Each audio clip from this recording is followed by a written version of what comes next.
Hi friends, welcome back to my channel, Make It Make, where I always try to encourage you, if you can't get it to make, then make it make. All right, so today I am going to be making a turkey broth. It's going to be pretty straightforward. I've never made a turkey broth before, but I'm pretty confident that it's gonna be the same as chicken broth. I should put the turkey in my roaster. Tell you what, if you don't have one of these things, get it. I don't know how I've lived so long without it. It is awesome to have. And I do mainly only use it for broth, but it is a good item to have. So we're just gonna drop our turkey in here, and how nice of them to leave the neck. When I first started cooking and I didn't know anything, because I pretty much taught myself, this bag that came in chicken or the turkey, I never knew you had to take it out. So I remember just cooking it one time in there, but nobody taught me. I didn't know anything.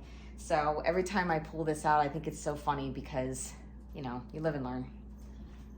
Okay, we have that in here, and now we're gonna cut up the vegetables.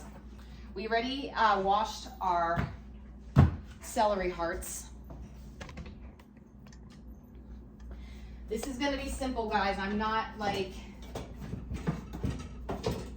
doing anything major.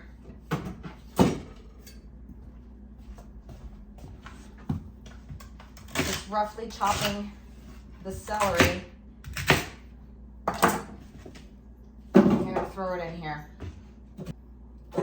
I would put carrots in here, but I already used it for the roast that we're gonna have for tonight. So again, I'm making it make, just working with whatever it is that I have. It's gonna be a broth. It's gonna turn out great. Have a white onion. Thank you. So throughout the months, as I cut up onions and different types of vegetables, leeks and stuff like that, I will put the ends in a freezer bag and just keep it in the freezer. That way I can just dump it and add it to my broth. Sometimes I don't even have to add the fresh vegetables, because I'll have like 2 bags of the frozen ones. So it all depends. But yeah, I don't throw those ends away because they're good for broth. Oh my gosh, we're almost already full here. All right. Some people don't like garlic in their broth because they feel like it gives a bit of a bitter taste. I've never really found that with mine. So I'm just going to take garlic, cut it right in half, and put it in with the turkey. So this is what we have so far. Gosh, look at that. It's gonna make an amazing broth. Look at that.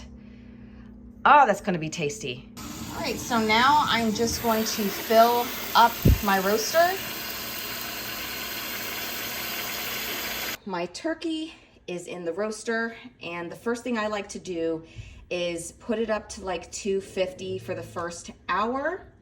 And then after that, I lower down to 150 and I let it sit all day and overnight, and then I'll take care of it in the morning. That's just what I've always done with my broths.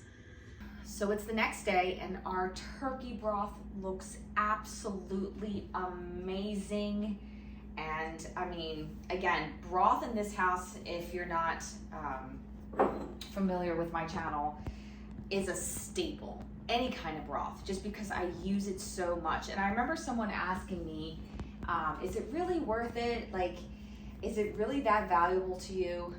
Yes, it is. Just all of the benefits that you get from having broth and seeing what you get at the store in comparison to what you can make at home. I mean, to me, it's just like a no-brainer. There was someone that I was watching that made a chicken broth. And after they made the chicken broth, they threw out the chicken. Like all of it, all the meat, everything. And I was like, you threw out the chicken? Like, I almost couldn't believe it. I didn't know if that person was like experienced, because I'm like, you save that chicken, you can use it for sandwiches, you can use it for soups, you can use it for casseroles.